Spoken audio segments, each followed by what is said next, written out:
90 का दशक हम में से कईयों की लाइफ का ऐसा गोल्डन पीरियड था जिसके साथ हमारी खूब यादें जुड़ी हुई हैं। ये वो दौर था जब पैसा कम, खुशियां ज्यादा हुआ करती थी, साधन कम लेकिन समाधान ज्यादा हुआ करते थे, रिश्तों में खटास कम, मिठास ज्यादा हुआ करती थी, पैरों में भले चप्पल नहीं थी लेकिन चेहरे पर मुस्कुराहट ज्यादा हुआ करती थी, घर में भले ही पिता की एक पुरानी साइकिल हो लेकिन बच्चों के दिल में उसे चलाने की चाहत ज्यादा हुआ करती थी। कहते हैं कि गुजरा जमाना लौट कर नहीं आता, लेकिन हम कुछ पलों के लिए समय में पीछे जाकर उस जमाने की यादों को जरूर जी सकते हैं। और आज के इस खास वीडियो में हम आपको ले चलेंगे 90 के दशक के उस दौर में जिसे देख आपके बचपन की यादें ताजा हो जाएंगी, आंखों में खुशी के आंसू भर जाएंगे और दिल कहेगा वो दिन भी क्या दिन थे। तो चलिए चलते हैं इस सुहाने सफर पर। आपको याद है उस वक्त माँ ईंट और मिट्टी से बने चूल्हे पर आग जलाकर खाना बनाया करती थी और शाम होते ही बच्चे खाने का इंतजार करते हुए माँ के साथ आंगन में बैठ जाते। चूल्हा जलाने के लिए खेत से पतली सूखी लकड़ियां तोड़कर लाई जाती थीं और जिसके घर में गाय भैंस हुआ करती थी वो उनके गोबर के उपले या थेपड़ी बनाकर उन्हें सुखाते थे, फिर चूल्हा जलाने के लिए उनका इस्तेमाल होता था। और जिसके घर गाय भैंस नहीं होती थी वो पड़ोस से या मार्केट से 1 रुपए के 2 दर्जन गोबर के उपले खरीद कर लाते थे, फिर माँ फूंक फूंक कर चूल्हा जलाने की कोशिश करती थी और जब वो जल जाता था तो बच्चों की खुशी का ठिकाना ही नहीं रहता था। वहीं जब सब्जी मंडी जाने का मौका मिलता था तो वहां दुकानदारों को कोयले से जलने वाले चूल्हे पर पकौड़े, समोसे और कचौड़ी बनाते देख मुंह में पानी आ जाता था। और सामान के लिए मिले पैसों से कुछ पैसे बचा के हम नाश्ता खाने में खुद को रोक नहीं पाते थे। उस समय ना वॉशिंग मशीन होती थी, ना ज्यादातर घरों में पानी के नल, तभी घर की बेटियां कुएं से बाल्टी भर के पानी ले आती और थापी से पीट पीट कर कपड़े धोया करती थी, जबकि कुछ लोग कपड़े लेकर नदी के किनारे बने घाटों में चले जाते थे और वहीं कपड़े धोकर नहा भी लेते थे।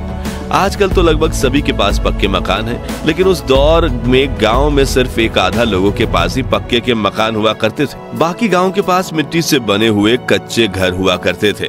और आपको बता दूं कि जब दीपावली का त्योहार आता था तो लोग अपने इन्हीं घरों की मिट्टी और गाय के गोबर से लीपा पोती किया करते और इसे काफी शुभ माना जाता। लोगों के घरों की दीवारें आला या ताक कहे जाने वाले ऐसे स्थान जरूर दिख जाते थे जहां छोटी चीजें बहुत रखी जाती थी। घर की चाबियां और शाम को जलाने वाले दिए इसी पर रखे जाते थे, लेकिन अब नए घरों में इनकी जगह ड्रेसिंग टेबल या डिजाइनर अलमारियों ने ले ली है। तस्वीरों में दिख रही ये चिड़िया उन दिनों खूब दिखा करती थी, लेकिन आज ये विलुप्त होने की कगार पर पहुंच गई है। आपने इस चिड़िया को आखिरी बार कब देखा था और इसके मधुर ध्वनि का दीदार किया था? कमेंट में बताइए। याद है रोज शाम होते ही सभी दोस्त गली के नुक्कड़ पर मिला करते थे और खूब हंसी मजाक किया करते थे। इसे लेकर किसी ने क्या खूब कहा है कि उस दौर में सहजता थी, सादगी थी, बंदगी थी। ये सोशल मीडिया प्लेटफॉर्म्स नहीं थे तब जिंदगी। बच्चे में एक दूसरे के साथ कई मजेदार खेल खेलने की होड़ थी, जैसे कि राजा मंत्री चोर सिपाही, चिड़िया और छुपन छुपाई, इक्कल दुक्कल, गिट्टियां, अंताक्षरी, कच्चे पकड़म पकड़ाई, गिट्टी फोड़, आंख में चौली, लंगड़ी टांग, गिल्ली डंडा वगैरह। खैर, इनमें से बचपन में कौन सा खेल सबसे ज्यादा आपने खेला है कमेंट्स में बताइए। और अगर बचपन में आपने ये खेल नहीं खेले तो आपने 90s के बचपन का एक सुनहरा दौर मिस किया है। वहीं ये माचिस की ताश देखकर आप में से कुछ लोगों की आंखें भर आएंगी। ये ताश वही बच्चे बनाते थे जिनके पास ताश की गड्डी खरीदने के पैसे नहीं होते थे, लेकिन अपने रूल्स के साथ अपनी ताश खेलने का मजा ही कुछ और था। याद है वो स्वादिष्ट कैंडीज जो 90 के दशक की शान हुआ करती थी। गुरु चेला जिसमें कैंडी का पैकेट घुमाने पर फोटो बदल जाती थी, पान पसंद, मैंगो बाइट, चटपटी कैंडीज, इकलिया, किस्मी, इमली की गोली, खाने वाली सिगरेट, जेम्स, आम पापड़, कप में मिलने वाली स्वादिष्ट जेली और मिल्की बार। ये कुछ ऐसी कैंडीज थी जो पूरे भारत में जोरों शोरों से बिका करती थी। खैर, इनमें से आपकी पसंदीदा कौन सी थी? कमेंट्स में बताइए। ये वो गलियां हैं जहां हम क्रिकेट खेलते वक्त जीवन की सभी समस्याएं भूल जाते थे। बच्चे बारिश के पानी में छपाक छपाक करके दौड़ते थे और अगर एक पुराना टायर मिल जाए तो छोटी सी लकड़ी की मदद से टायर को धकेलते हुए रेस लगाने का मजा ही अलग था। ये वही मोहल्ले हैं जिनके साथ हमारी सैकड़ों यादें जुड़ी हुई हैं। ये वही पेड़ हैं जहां देश के लाखों बच्चों को प्राथमिक शिक्षा मिली है और जिन बच्चों को स्कूल जाने का सौभाग्य प्राप्त होता था वो महंगी बेंच नहीं बल्कि ऐसी लकड़ी की चारपाई पर बैठकर पढ़ते थे। जब पहली बार बंगाल में इंग्लिश स्पीकिंग क्लास खुली थी तब ऐसे दीवारों पर एडवर्टाइजमेंट दी गई थी, लेकिन आजकल तो अंग्रेजी के सामने हिंदी भी फीकी पड़ने लगी है। अब नजर नहीं आते ये डाकियां जिनकी साइकिल की घंटी सुनते ही घर में खुशियों की लहर दौड़ उठती थी। पोस्ट ऑफिस तो आज भी हैं, लेकिन खत लिखने वाला कोई नहीं। याद है गांव से शहर गए लोग जब परिवार को एसटीडी पीसीओ पर फोन किया करते थे तो पूरे गांव में खुशहाली फैल जाती थी। प्रेमी प्रेमिका तय किए गए समय पर एसटीडी बूथ के पास बैठकर एक दूसरे को फोन लगाने की राह देखते थे और सिक्के खत ना हो इसलिए बात करने से ज्यादा ध्यान सेकंड्स पर होता था, लेकिन यार मजा बहुत आता। ये वो दौर था जब कांच की बोतल में तेल और रस्सी डालकर घंटों तक जलने वाली चिमनी बनाई जाती थी और रात को लाइट जाने पर इसे जलाकर घर वालों के साथ खाना खाया जाता था।